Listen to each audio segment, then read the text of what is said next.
What's your finisher, by the way? Because I don't even know like what your finishing move is.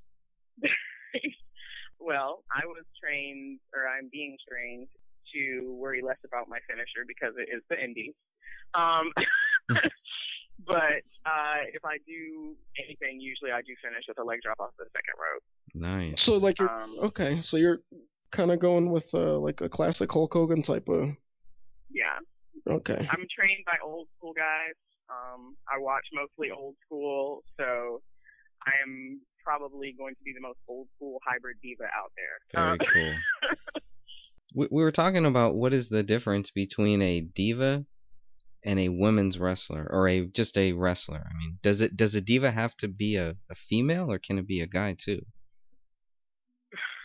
In real life, yeah, it can be a guy Okay. too. In wrestling, divas are only the females because this is a male sport, so it's kind of how each promotion brands their own women's division. And you can kind of tell if they have a women's division that is diva. A lot of times they are looking for more of an entertainment aspect, more of the showy, outfits, and very petite, very pretty, not really a lot of hard hitting, but still entertainment to fans who just want to see TNA. And no disrespect to the divas, because there are a lot of divas who work, fantastic. Mm-hmm. But because of how they look, they are forced to be, within a certain set of parameters of things that they can do and, how they present themselves within the business. I let people know, regardless of where I am a Bozark, which is a female wrestler. I'm not a diva. Wow. I'm not diva size. I don't think if I was standing next to Paige or, Emma or even AJ Lee that people would be like, oh yeah, she's a diva. No, they're going to be like, she's a wrestler. Because I look, I'm a larger female and I have hips and thighs and a giant ass and big old boobies and big arms. So I'm more of a power, that people see me more as a power wrestler, kind of similar to Karma or Awesome Kong, but I do have big boobs and blonde hair. So that's why a lot of my trainers refer to me as a hybrid diva, because I can look the pretty part, but I wrestle, with a little more intensity than you would normally see with a lot of the divas. Right. So days. you have the full them, package, pretty much. I don't know about that. My skills are getting there. People say, if you don't toot your own horn, who will? In this business, I respect it enough that I wait for my horn to be tooted, if that makes sense. Yeah, it does. I wait for a veteran to give me the feedback, because I can think I'm doing wonderful, awesome, and great, and I'm not, and that's one thing I like to do, is keep it in perspective as far as where I am at my skill level, where I am in this business. Don't get me wrong, I honestly, I can out-wrestle a lot of guys around my area, but that's only because there are a lot of people who don't take it as seriously, and they want to play at wrestler and not actually be a wrestler, because being a wrestler is a lot. Anybody who's made it anywhere will tell you wrestling is straight sacrifice from day one. You don't get your body back, you don't get your money back, you don't get your time back, you don't get anything back that you put into it. But at the end of the day, the reward is so much greater than the work that you put in, because it's feeding what's in you. I personally believe all wrestlers wrestle because there's something missing, and we wrestle to fill that. And this sport can be so palpable when you're out there in front of people in the ring with your opponent. You can feel the energy, and there's a lot of times where that'll happen at a big event like the Super Bowl, or the World Series, where people feel it, but wrestling is one thing where you feel it the entire time, every single time, if you're doing it well and if it's done right. That was a real answer. Yeah, Usually right. it's like, oh, here's a little 30-second sound clip and it sounds politically correct and good, and let's just go with that. All right, yeah, let's play that again.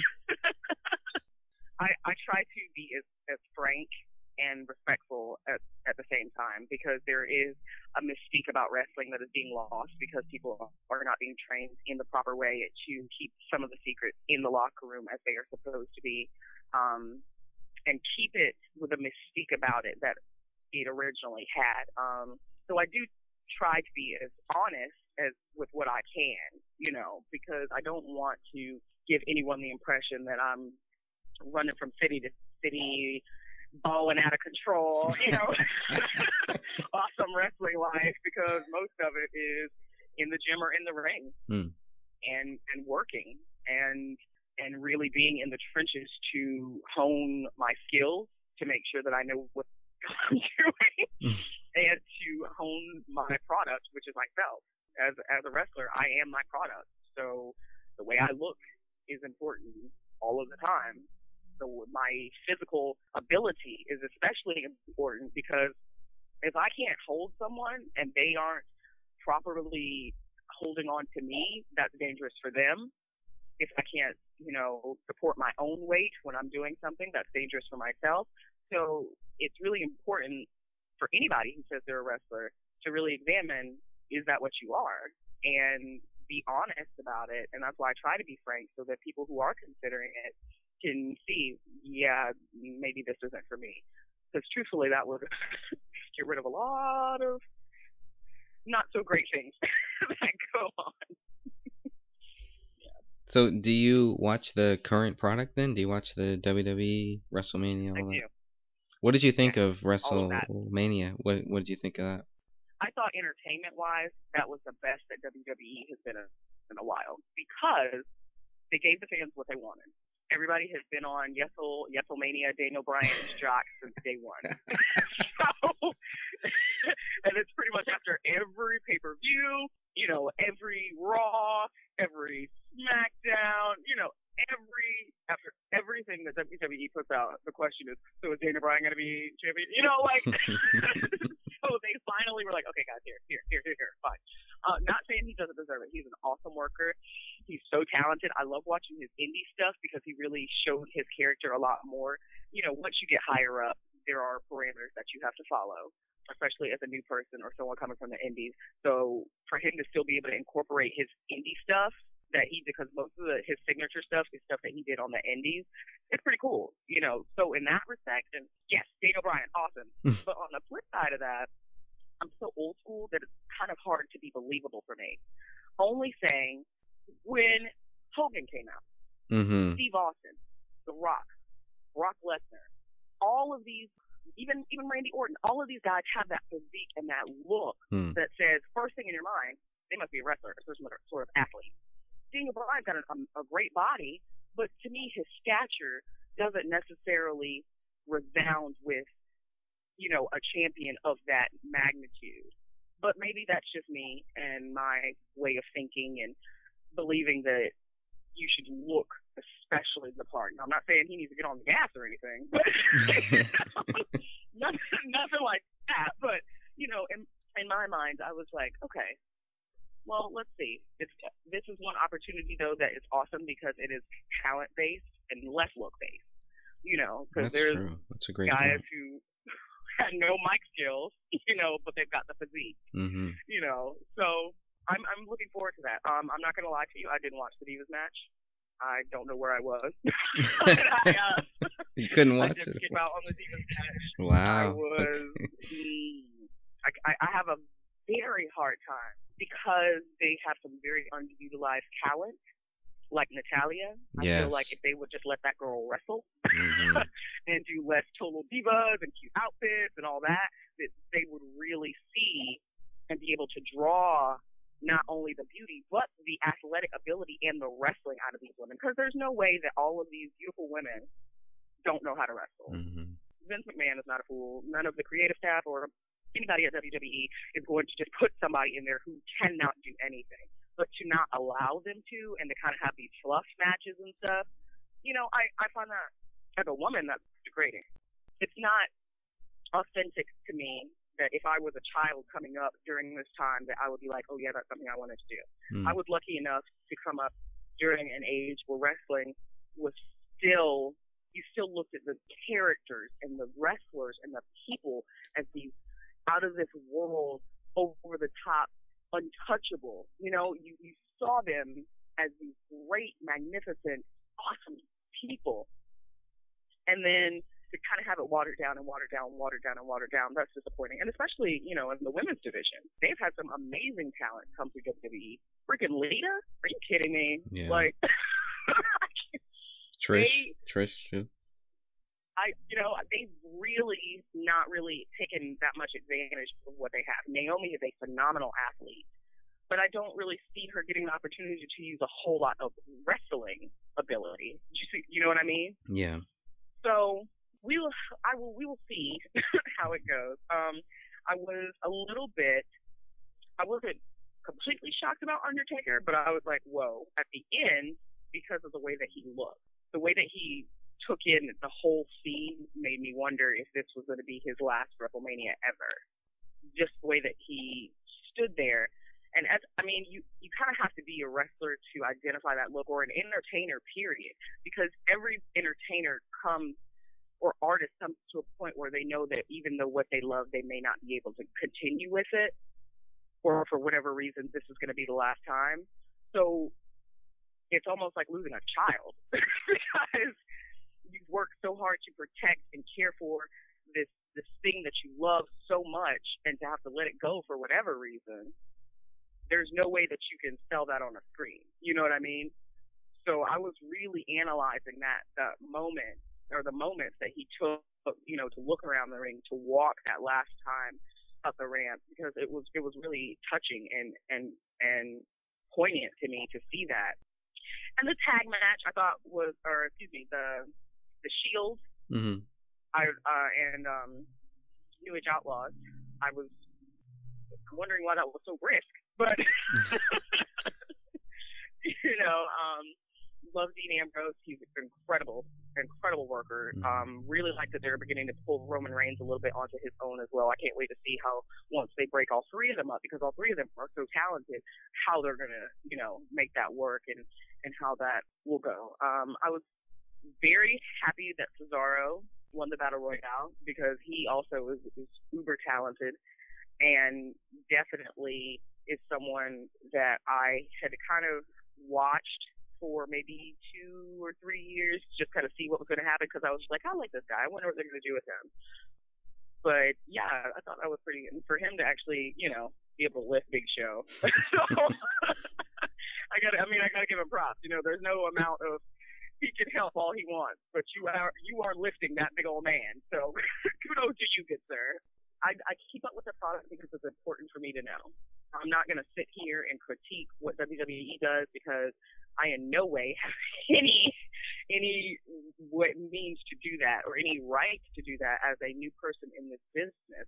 I can only say things that I see that I personally would view or do a little bit differently. But it's important to know what is out there, what is being done, because when you're on the indies, that's completely different from when you make it. And there are different things that you have to follow. There are different parameters for your matches. They're serious, especially when you get on TV, there's serious time constraints. So you have to put yourself in a complete different mode of thinking in order to be successful on those levels. And so for me, it's research. And when the WWE Network came out, I was ecstatic because I got to watch all the old stuff too. Heck yes. No more trying to watch Brady crap on YouTube. Awesome. It was really fantastic, to get that opportunity to see the past product, as well. And I'm a fan of TNA. I'm not going to lie, I haven't always watched TNA consistently. I would have to say within the past 3 years, about the same time I was monitoring Cesaro, that's when I started watching, and really, really was drawn in by the fact that most of the people, if not all, on their roster, they go hard. Yeah, well, they do. They have some great matches, and it's really refreshing to see wrestling again. Not just entertainment, not just great promos and skills on the mic, but real wrestling. And to see women actually wrestle, fantastic. Like, absolutely fantastic. I had a wonderful opportunity to speak with and pick the brain of Lady Tappa, a former knockout, who is phenomenal and so dominating. And it's just really, she was saying, she enjoyed also that opportunity to wrestle. And that's one thing that I think is important and why I view TNA as well, not maybe as a top level competitor with WWE, but as an outlet for those who really want that exposure and to get that real experience, but maybe on a smaller level before you're in New Orleans for WrestleMania, you know, standing in front of God knows how many people in the nosebleed seat. So yeah, I definitely keep an eye on the product. I'm now just being able to access some of the New Japan stuff, and I personally like it because their females are serious strong style. Like they go in, and I hope one day my wrestling life will take me there. But yeah, I keep up with as much as I can and as often as I can, because that's the only way to stay relevant and to stay knowledgeable about anything. And I apologize that took 36 minutes. That's fine. Also, I hope she does hear this, but I am following an Awesome Kong step.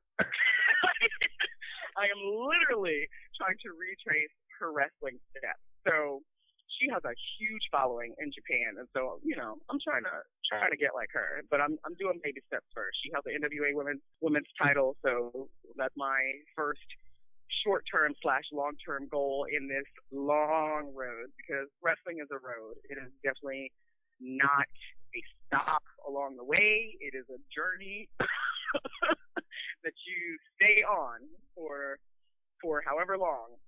And I'm planning on doing it till my body gives out. So I've wanted to be a wrestler ever since I was little, 8 years old. I've never really I honestly didn't think I would be one. Like, I really didn't have a plan how to get there. Why did you want to be one? And well, when I was younger, I grew up with most of guy cousins, and two who are close in age to me. Like, one is maybe a month younger than me, and the other's maybe 2 or 3 years younger than me. So, you know, as children, we're outside often, roughhousing, you know, didn't like that I was losing all the time. So I thought, you know, one day I'll be able to get them. And then I was at home one night, or one evening. I don't know why I was by myself, but when I grew up, I wasn't allowed to watch TV during the week. And most of the time, I was busy on the weekends with extracurriculars or things my mom had me doing, so I didn't really watch TV then either. So for whatever reason, I catch the very first episode of Monday Night Raw, like the first one. And it was, who was it, Max Moon versus Shawn Michaels that night? Was it? I think so. And I just remember thinking, what is this? This is awesome. You know when you're a kid and you just discover something and it's like, oh man, like that's how I felt. Like, I can't really put it into words, but it was just this feeling. And I just kept thinking, like, that whole night, because I had to cut the TV off and like put an ice pack on it, because my mom was very smart. She's a super smart woman, so she knew like to feel the back of the TV to see if it on. So, you know, I'm ice packing the TV and I'm just standing there thinking, like, I wonder if I can do any of those things.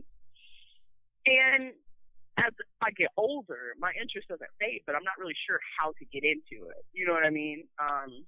At my high school, we had wrestling, but it was for boys, and they were not allowed any girls on the team at either one of the high schools I went to. When I got into college, I ended up doing other curriculars that didn't really give me time.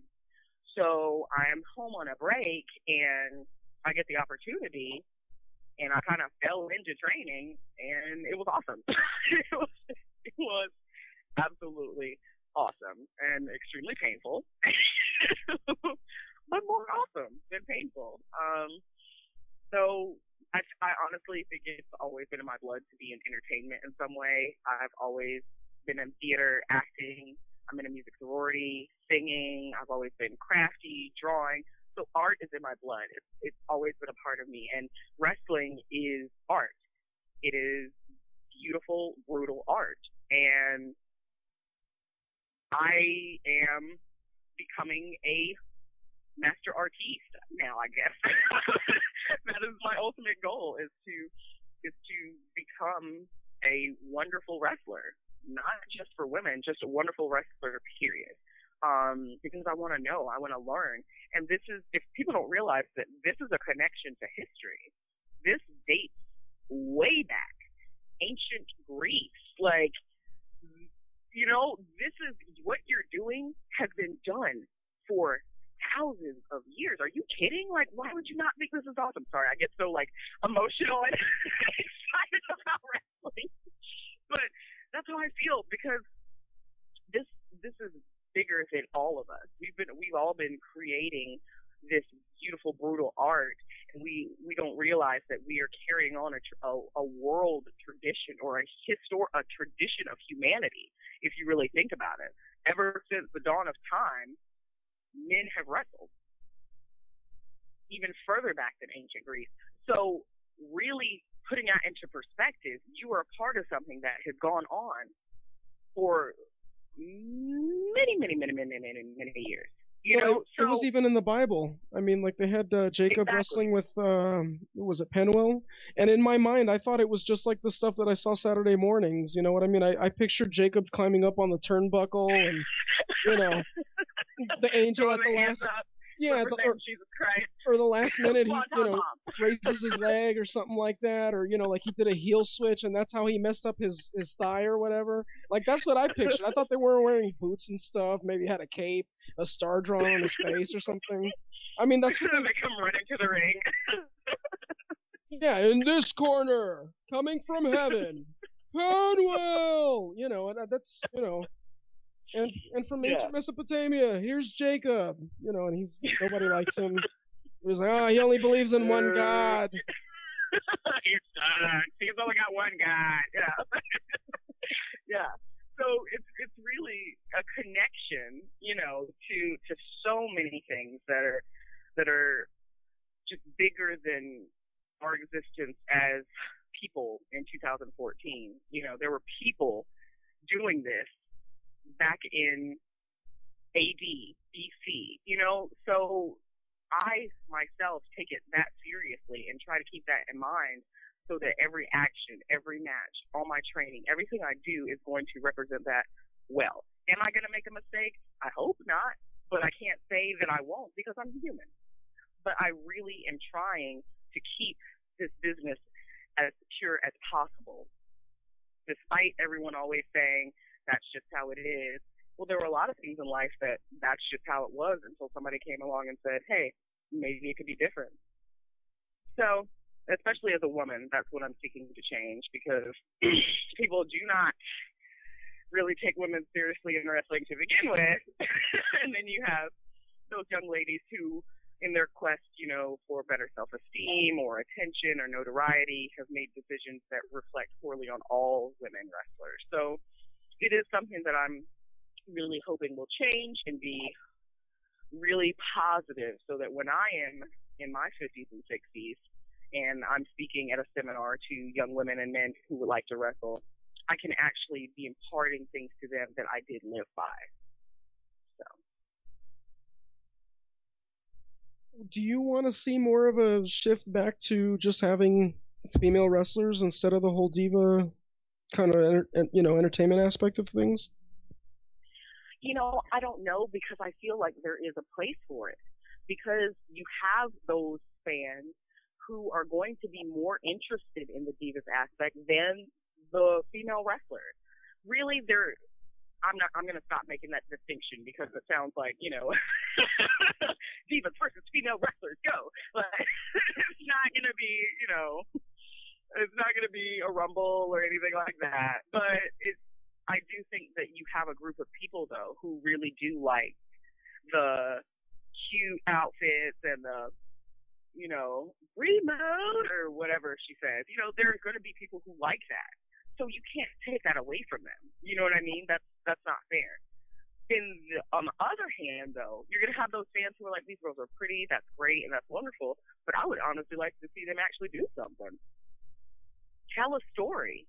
Show me something. And that is the biggest thing that's killing me right now, is no one is trying to storytell anymore. Everyone's just trying to shove in your face. Please don't. Like, please don't. Because people still need the story. That's why you have to do so much extra, because you don't have anything for them to follow. And yes, we live in a world and a time where attention spans are even shorter than normal, and you do have to be over the top in some aspects to keep people's attention. But there's a way to merge the two. And until that starts happening, you are going to have the fans who like, you know, diva time, and fans who like female wrestler time. That's just, in my opinion, why the division is so vast. Because when I tell people myself that I'm a wrestler, one, they don't really believe me, but people who I went to school with, or, you know, in my personal life, they find that hard to believe. But the second thing I get hit with is, so do you wrestle women or men? Now, a diva is probably not going to ever get that question, because they look like you would only be wrestling another woman. Because if a man was wrestling you, that would be abuse, or look like abuse, you know? So I find it to be a little easier for me in some respects, because I am larger. I don't get the, oh, you can't wrestle right off. You know what I mean? I may get a little skepticism, but they don't doubt that I am a wrestler because of the way that I look.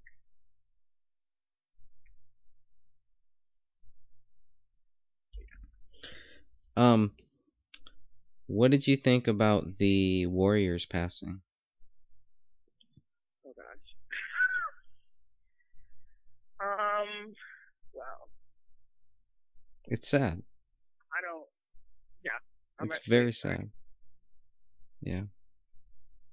And it's my time of the month too, so I'm like. Well, it's. I'm like a waterfall right now. But it's so. I just don't know what's happening, because we lost May, we lost Big Daddy V. Like I honestly, when I saw it come across my phone, I didn't believe it. I put the phone down. I was like, this is another TMZ crappy crap. I don't want to, I don't want to hear this. He just got inducted into the Hall of Fame. No one has time for this. Like this isn't real. And a couple hours later, I looked at my phone, and all of this stuff just kept pinging across. And I was like, you've got to be kidding me. I was honestly really devastated, because as a kid, it's almost like these people, you get attached to these people like you know them. I've never in life met Ultimate Warrior. I felt like a part of my family was gone. I felt like someone who really had an up and down journey throughout WWE and his whole journey in life, that someone who I wish I could have had the opportunity to speak to just for a minute. He just seemed like one of those individuals who, because of everything that he's been through, could just impart those nuggets of wisdom to you that would just make it click.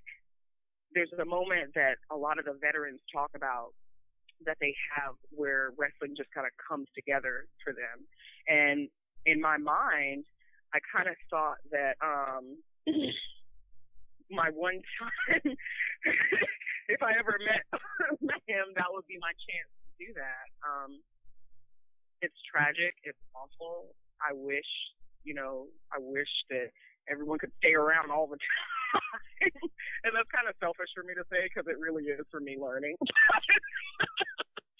I do feel like another major piece of the wrestling puzzle has been lost. I really do. And with so many of those from a time in wrestling where it was almost like being at the circus and watching a huge, awesome, amazing performance, with so many wrestlers from that era, passing. It's I'm not going to say troubling, but it kind of makes me more focused and really wanting to make sure I get all the information I can from the people that I have met, and from people that are training me, and from people that I'm going to come in contact with, because you never know. You never know, and I send prayers for his family and for the fans who are hurting, because whether people believe it or not, fans of wrestling are the best fans ever. That's right. You will not. I believe you. You will not be able to argue with them. They will defend you to the grave. You're right.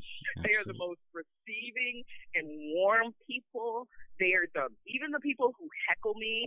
I love them because you give me fuel and motivation and fire, and I love the fact that I can make you get out of your seat and scream at me just because I said or did something. You bought a ticket to see me, so you're gonna get a show. You can't. Wrestling doesn't get better than that.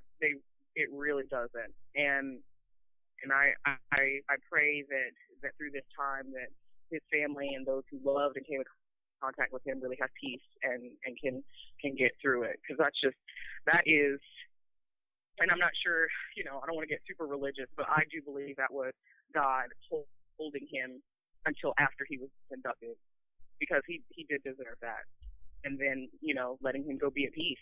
Amen. I really do believe that was God's, gift, essentially, because being here on earth is not really the gift itself. If you are religious, you know that the gift is after, when you leave.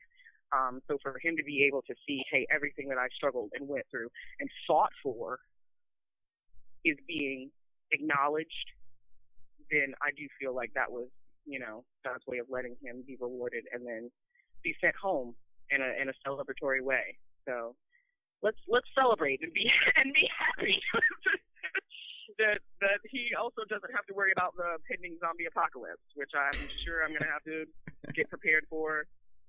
Oh, yeah. Drop a leg on a walker. It is what it is.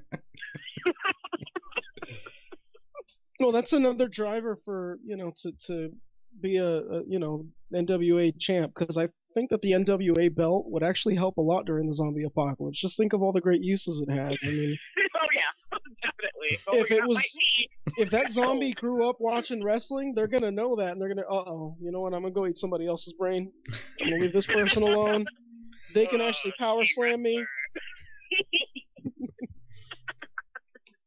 And they don't know if some shady, promoter's gonna show up. Okay, we got the zombie. We got Roni Nicole. All right, everybody over here. We're gonna set it up tonight at 7:00 in the center of the ring. Now, right, is it? Check Mr. Zombie. Let me see your shit. Now, do they call you Glitterlicious? Is that correct? Glitterlicious. Yes, Glitterlicious. That's my Twitter name. Okay. So you can follow her on Twitter. Glitterlicious. Yes, Glitterlicious. So glitter, LICCIOUS. I love glitter. I can't. I can be the most badass wrestler ever, but I will still love glitter. Still like the glitter. And if I could come out to glitter cannons, that would be even better. No, that would be cool. Like Frank. That's like Johnny B.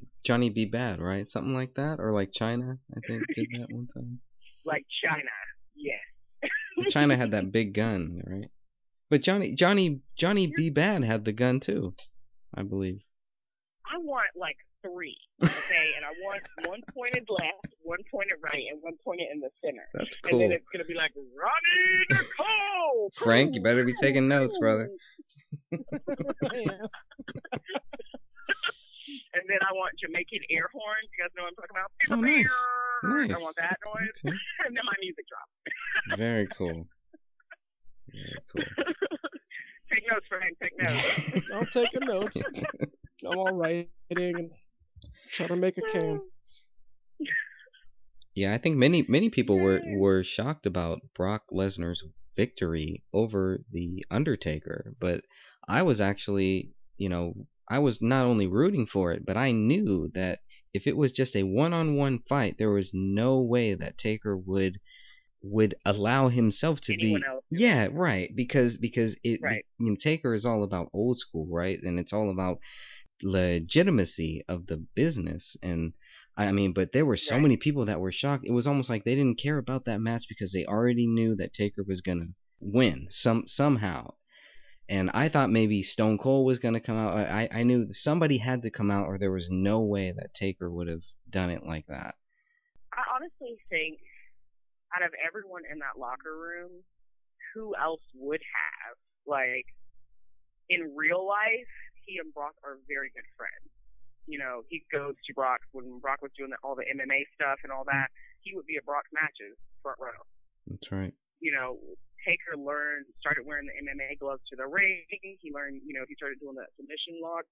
He learned that, you know, in his relationship with Brock and Brock's relationship with MMA and all that. So in a locker room sense, who else but your friend? You know, and the person that, one, makes sense business-wise because nobody else could do that with Taker. Nobody else. Like, I mean, really, though, like, there wouldn't have been anybody who, you know, and in my opinion, even though I was like, what?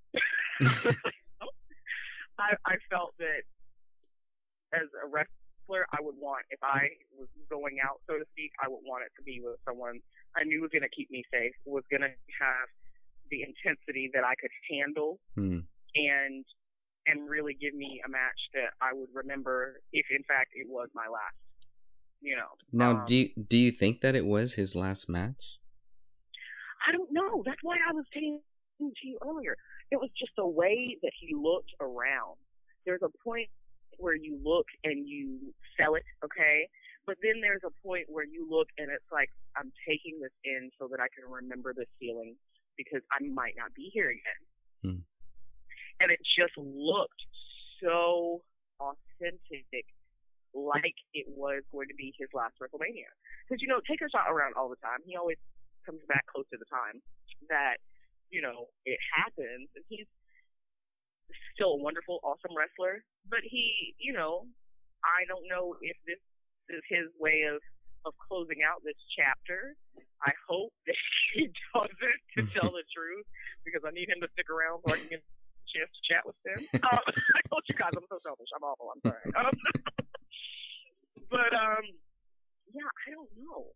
And I would hate to speculate and sound like a douchebag, but in my heart, that's what I really felt like I was watching. No. Because I took myself out of the mindset of a fan, and I just watched him as a wrestler, and just the look on his face, the way that he, even though he was down on one knee, he just kept looking like this place, this time, this WrestleMania, this match, this moment is so urgent for me to remember. That's just, to me, what it really looks like. Because when you don't want to forget something, that's what you do. You try to mentally soak it in, you know, so that in those times where you're sad or you miss it, you can replay them and it's just as vivid. But you have to take the time to really soak it, and that's what it looked like he did. So, I don't know. I hope the heck not, but... So, what do you think about maybe Undertaker facing Sting at WrestleMania 31? Oh, Undertaker versus Sting. I don't know. Honestly, I would actually like to see that you brought that up. Like, I would really love to see that. Undertaker, if you hear this, please don't leave. I personally would like to book you for WrestleMania 31 versus Sting. So... I second that. Yeah, sounds like it's booked. Well, we definitely know Sting's gonna be there. Yeah, that's booked. Yeah. Well, then you would probably want Daniel Bryan versus Brock Lesnar, is what I'm thinking. What do you think about that? Oh gosh, I don't know if I would do that.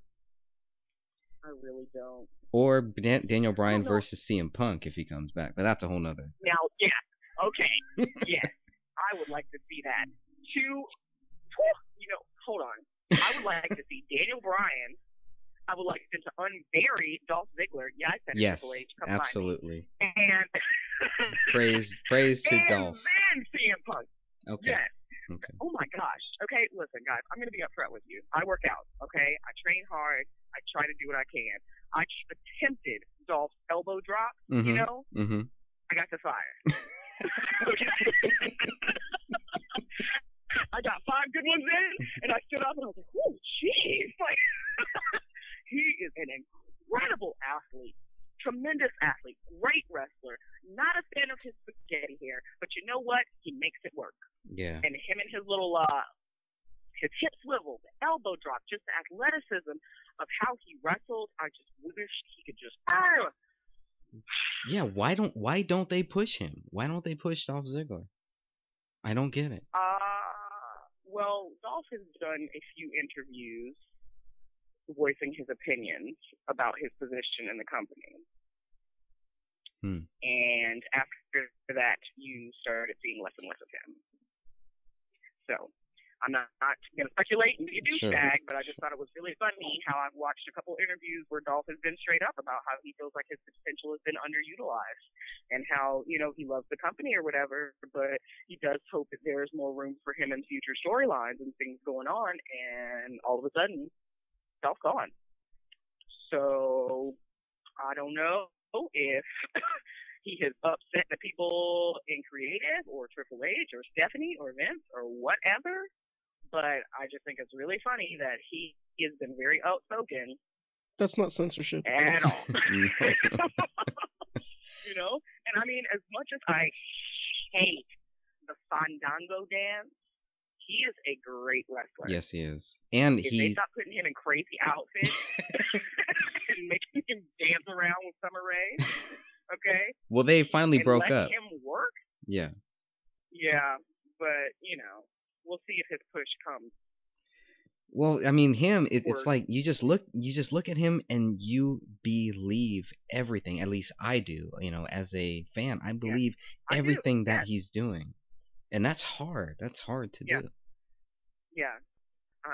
Because they've got great guys on the roster, and no disrespect to Cena, no disrespect to Randy Orton. But we know you guys. Right. We already know and love you, or hate you. Love to hate you. Depending on how you feel about mine.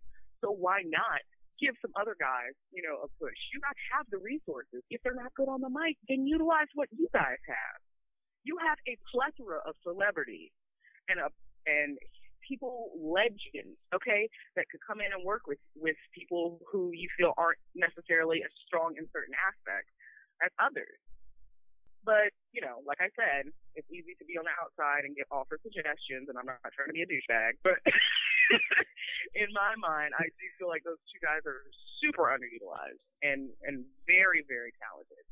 Okay, I don't believe that Daniel Bryan can cut a good promo. And that's what has stopped me from really taking him seriously. He's a great wrestler and all that. And of course, I'm just someone who doesn't know anything about anything. But I'm just saying, it's hard for me to be invested in him when it seems like this yes movement is forced on him. It seems forced. I'd rather hear them chant Daniel Bryan, and they finally did the night after he won that title. But up until then, my biggest criticism was that everybody was chanting yes, yes, yes. But on Monday Night Raw, they chanted Daniel Bryan, and that, you just can't take that from him. Right. But I still had an issue with it. I mean, I agree with what you're saying, the believability. And, it has been lost. Like I said, over time, things have changed. I'm not sure what creative thinking is, because you can never know the mind of those who are, at the top unless you're actually there with them, conversing with them. But, I'm not really sure what their rationale is behind this storyline, because in the past, Vince has been a lot. I've heard often they say that he was, into the jockey bodybuilder type. That was who he wanted as his champ, because of the mere fact that is believable, and he's a bodybuilder himself, so of course he's gonna have an affinity for those that are like him. But it definitely speaks to me about change within wrestling and the way that it's used, and change the WWE, and I say WWE industry because they really are. They're their own well-oiled industry from top to bottom, So, it really shows the way things go.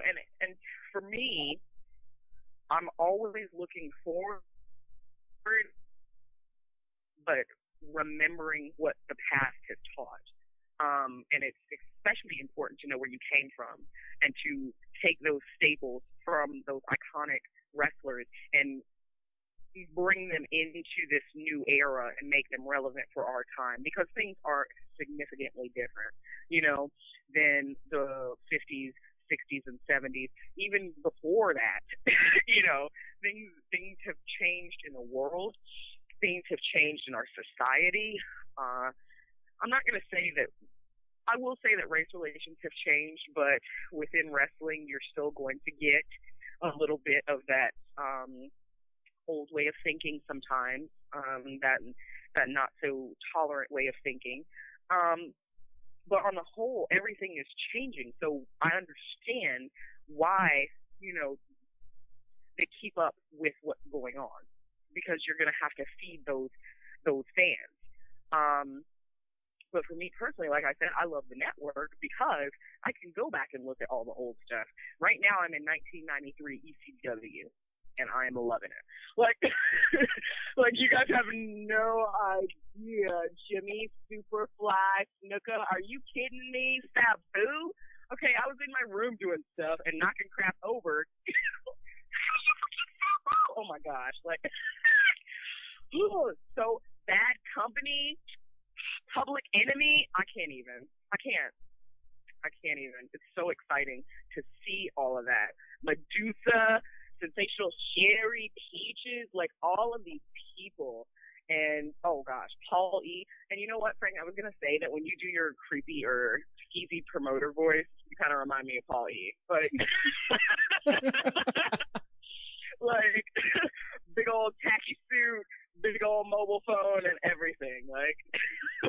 Yeah, I was thinking of dressing up like Leisure Suit Larry, just to add to the kind of factor. Yes. But yeah, so it's definitely interesting to see how things are going. My grandma used to call me stubborn as a bull ox, and that's how the mentality that I've kind of taken with this business. Like I said, I'm trying to give women a different view. I'm also trying to give wrestling a different view, because there are a lot of people who, for whatever reason, look down on wrestling. And I'm not really sure what that's about, but they're confused. And, they're confused. And I'm seeking to be that person that changes their mind, because it's really all in how you present it. And you're right. Some people just don't get it. But it's also because if it's not being presented to them in a way they can understand or even begin to understand, then of course they're not going to get it. You know what I mean? It's kind of like you learn better from different teachers when you're in school. You can get a C on something and your parents are chewing you out, and you're like, but I literally cannot learn from this person. It's not like you're not trying. It's just people have different ways of delivering information. So I'm trying to find a good way that by the way I represent myself and I speak to others, and just with little nuanced things to begin to make slow change in the business, because if it's going to be around, it can't deteriorate any further. And I believe that in my whole heart, because if it does, then you're going to have 90-pound backyard yahoos trying to do crazy stuff and hurt each other and hurt someone else, or go outside the ring and hurt a patron. That to me is unacceptable. And that's the kind of stuff that I don't like in the business, because people want to wrestle, but they don't want to put the time and the effort in to do it correctly, safely, and the way that it should be done. Because there is a right way. There may be not a right style. There may be not a one right way to get to one move or another, but there is a right way to do things, and those standards need to be taught.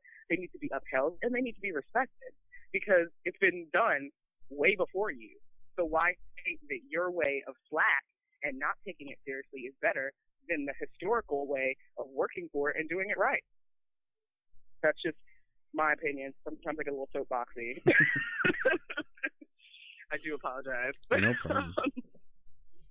But yeah, it's important to know, to stay informed, and as a wrestler especially, to know the history. I'm in the middle of right now reading,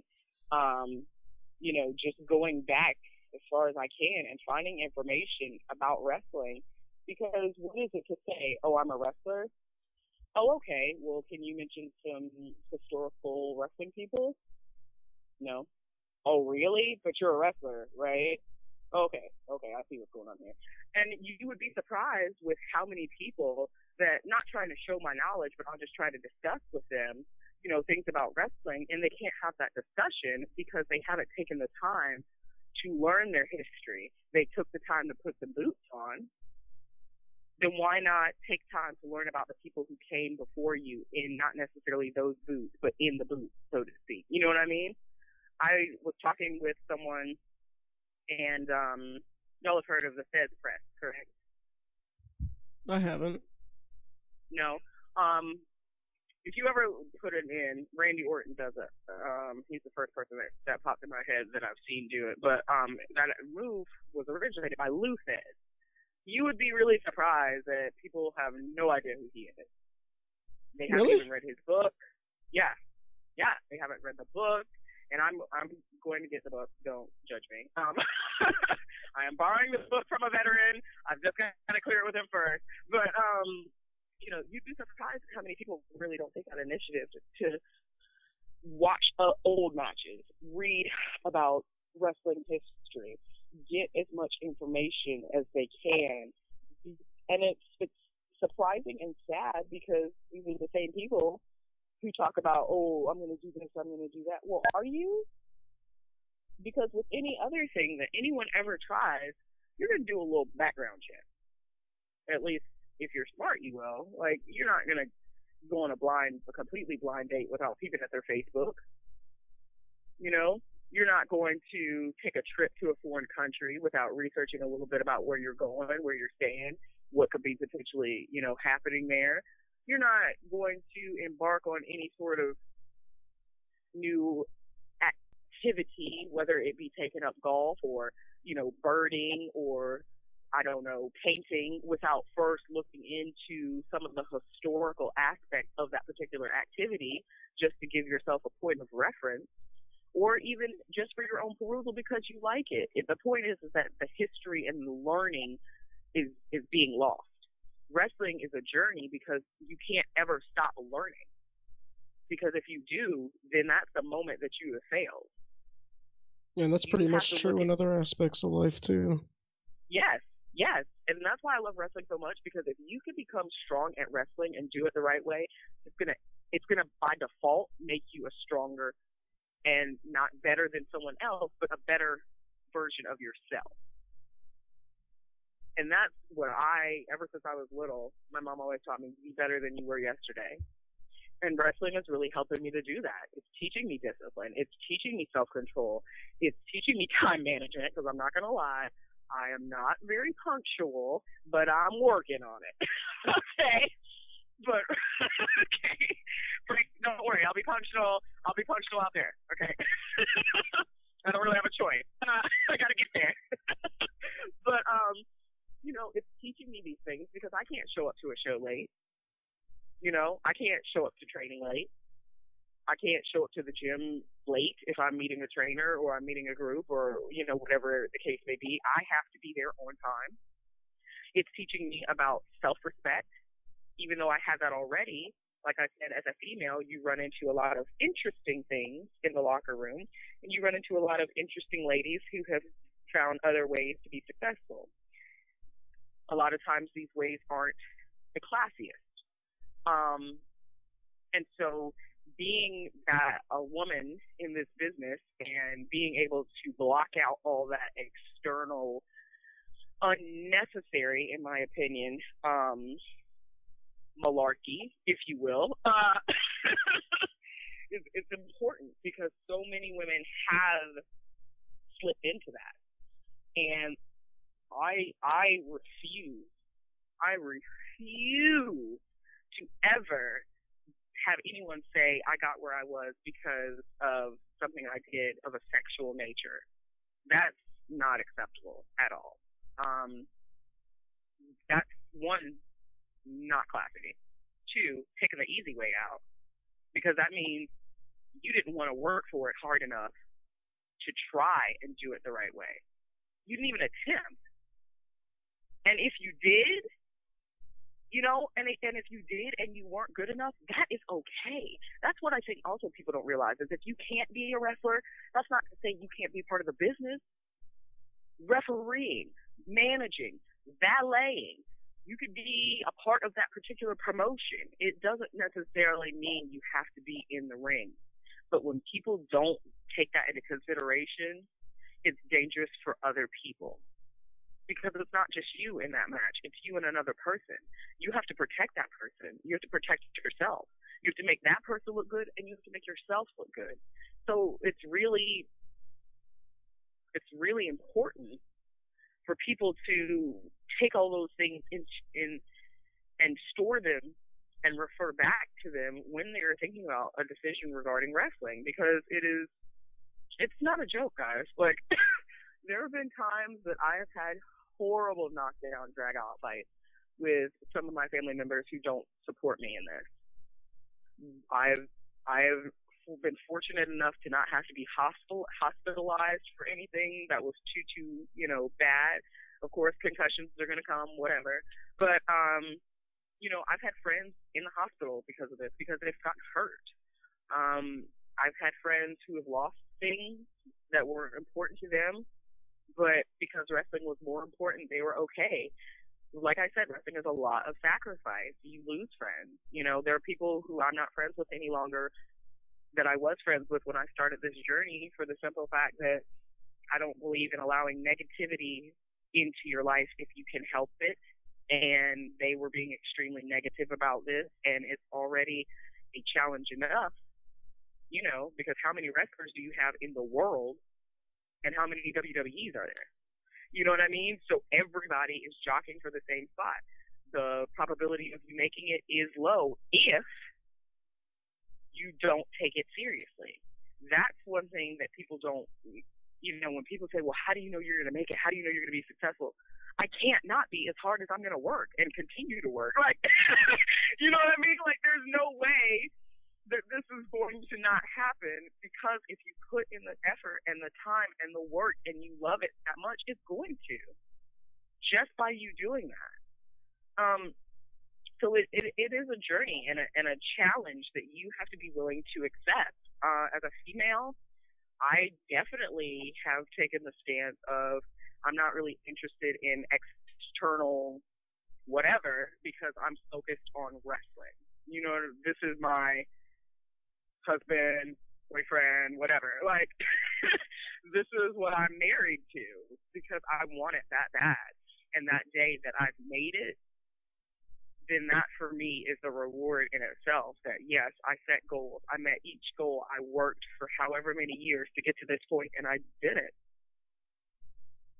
That's to me what everyone should really examine before they want to do this, and see if are you willing to do that. And if you aren't willing to do that, then you need to make sure you're not wasting the time of somebody who is, and that you don't injure them. Because you will be surprised at how many people see something and think, oh yeah, that's going to happen in our match. No.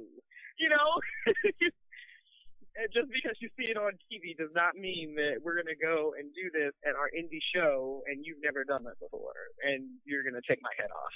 I don't think so. That's what I mean by take it seriously. Know what you're capable of. Learn the craft. I mean, I'm always tweeting or putting something on Facebook about training, to the point that someone sent me a message like, have you not been working matches yet? I was like, no, I'm wrestling, but I train as much as possible because I can never stop learning. I can never be like, oh yeah, I got everything. Because one, I'm too much of a perfectionist to even believe that about myself. And two, you don't learn everything. You don't know everything. Your first go around, or even the second go round.